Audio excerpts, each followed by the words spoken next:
काली गोरी बीवी और भेदभाव। सुषमा से उसके दोस्त मीनाक्षी बोलती है। अरे सुषमा, भगवान झूठ न बुलवाए, लेकिन तेरे दोनों बेटे बड़े हो गए हैं और वो इतने सुंदर हैं कि हर लड़की उनसे शादी करने के लिए तैयार है। तो एक काम कर, तू अपने बेटों की शादी करवा दे। हाँ मीनाक्षी, तुम बोल तो बिल्कुल सही रही हो। मैं ऐसा ही करती हूँ। मेरे दोनों बच्चों की शादी के लिए लड़कियां ढूंढना शुरू करती हूँ। अरे बहन, तू लड़कियों को क्यों ढूंढ रही है? मेरे घर में मेरी दो बेटी जो हैं, उनके साथ ही तू अपने बेटे की शादी करवा दे।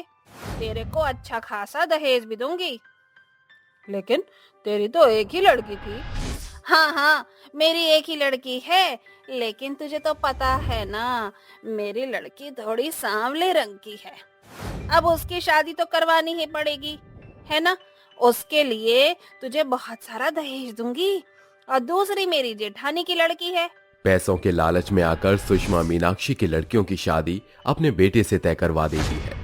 थोड़ी देर बाद सुषमा की दोनों बेटे हेमंत और क्रिश शाम को घर आते हैं और थोड़ी देर बाद सुषमा अपने बेटों से बोलती है। अरे बेटा हेमंत और क्रिश, मैं तुम्हें गुड न्यूज देना चाहती हूँ। Good news? कैसी गुड न्यूज माँ?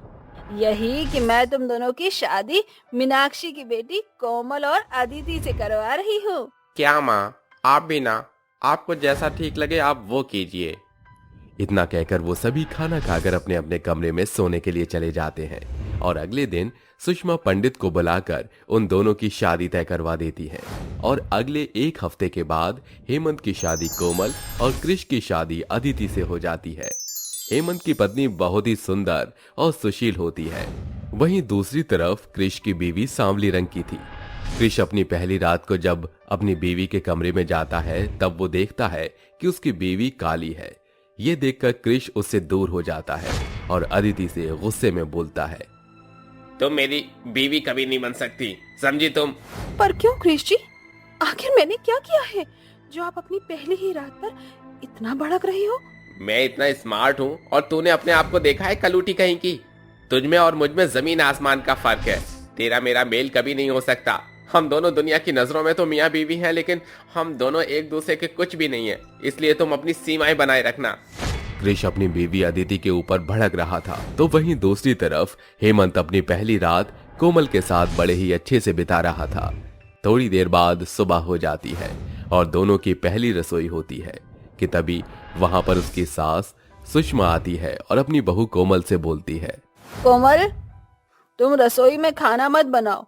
घर का सारा काम और रसोई अदिति संभाल लेगी। क्यों अदिति, संभालोगी ना तुम? हाँ माँ जी, क्यों नहीं, मैं घर का सारा काम संभाल लूंगी। इतना कहकर अदिति पूरी रसोई संभालने लगती है। वहीं दूसरी तरफ सुषमा कोमल के साथ पार्लर जाती है।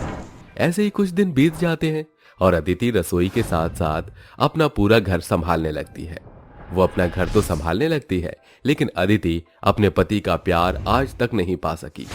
ऐसे ही एक बार की बात है, कोमल और हेमंत अपने हनीमून के लिए जाते हैं और यहाँ अदिति अपने घर को संभालने में लगी रहती है। कोमल और हेमंत अपनी जिंदगी खुशी से बिता रहे थे तो वहीं बेचारी अदिति अपना जीवन दुखों में व्यतीत कर रही थी। एक दिन क्रिश ऑफिस से घर जल्दी आ जाता है, जिसके बाद अदिति क्रिश के लिए पानी लेकर अपने कमरे में जाती है और उससे बोलती है। क्रिश जी, कोमल और हेमंत जी दोनों अपने हनीमून पर गए हैं। आप तो मुझे कहीं पर भी नहीं लेकर जाते। क्यों ना हम यहीं पास के मंदिर में पूजा करने के लिए चले? तू पागल है क्या? तुझे लेकर कहीं भी नहीं जाऊंगा मैं, समझी तू? अगर मैं तुझे कहीं लेकर जाऊंगा तो मेरी इंसल्ट हो जाएगी। अदिति कुछ नहीं बोलती और रोते हुए किचन में चली जाती है। तभी उसकी सास अदिति से पूछती है। अरे अदिति बेटा, क्या हो गया? तू इतना क्यों रो रही है? कुछ नहीं माँ, कुछ नहीं, बस ऐसे ही घर वालों की याद आ रही थी। बेटा मुझे माफ कर दे। तू सांवली है ना, इसीलिए शायद मेरा बेटा तुझसे प्यार नहीं करता। मेरी ही गलती है। मैंने ही दहेज के लालच में आकर तेरी शादी अपने बेटे कृष से करवा दी। नहीं नहीं माँ, आप मुझसे माफी मत मांगे। आप तो मेरी माँ हैं। और माँ अपनी बेटी से माफी मांगे, मैं ये बर्दाश्त नहीं कर सकती हूँ। अदिति की ये बात सुनकर सुषमा की आंखों में आंसू आ जाते हैं और थोड़ी देर बाद कोमल और हेमंत भी अपनी हनीमून से वापस लौट आते हैं और कोमल और अदिति और सुषमा को बात करते हुए सुन लेते हैं। इसके बाद कोमल को ये बात पता चल जाती है कि उसकी बहन अदिति कृष के साथ खुश नहीं है और वो अपनी सास सुषमा से बोलती है, माँ, मेरी बहन कृष के साथ खुश नहीं है और आपने सिर्फ चंद पैसों के लिए मेरी बहन की जिंदगी खराब कर दी। क्यों माँ, आपने ऐसा क्यों किया? कोमल, माँ को तुम ऐसा मत बोलो। हर इंसान से गलती होती है और एक गलती तो भगवान भी माफ कर देता है। मैं तुम्हारे आगे हाथ जोड़ती हूँ, माँ को इन सब का जिम्मेदार मत ठहराओ। मेरी किस्मत में जो लिखा है आखिरकार वही होगा। अदिति की ये बात सुनकर सुषमा रोने लगती है और रोते हुए अपने दोनों बहुओं को गले लगा लेती है, जिसके बाद सुषमा और कोमल आपस में बोलते हैं, माँ, कृष को उसकी गलती का एहसास करवाना ही होगा। पर कोमल, वो कैसे होगा? अदिति और कृष को एक दूसरे के साथ समय बिताने के लिए कहीं दूर भेज देना चाहिए।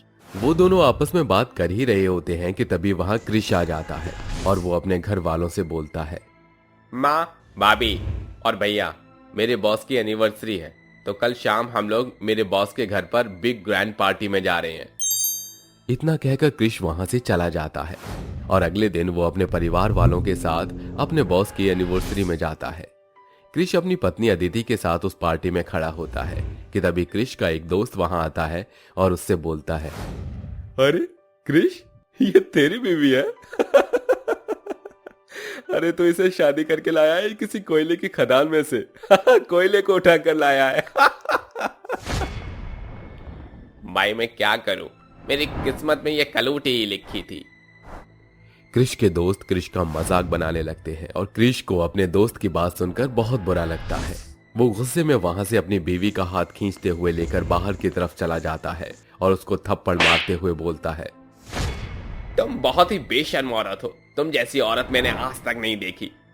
तुम्हें मैंने कितनी बार बोला था कि तुम मुझसे दूर रहना, लेकिन तुम्हें यह बात समझ में नहीं आती। अदिति को मारते हुए उसके परिवार वाले देख लेते हैं कि तभी उसका बड़ा भाई हेमंत उसको थप्पड़ मारते हुए बोलता है, कृष, तू इतना नीच और गिरा हुआ इंसान है, मैं नहीं जानता था। मैं तुझे कितना सिंसियर समझता था, लेकिन तूने औरत के ऊपर हाथ उठाकर नीच हरकत कर दी है। छी छी छी, तू अपनी बीवी को इस तरह यहां पर मार रहा है। जरा सा नजर उठाकर तो देख ले कि तू कहां पर है। कृष नजर उठाकर देखता है, वहां पर हेमंत के अलावा और भी लोग कृष को देख रहे थे।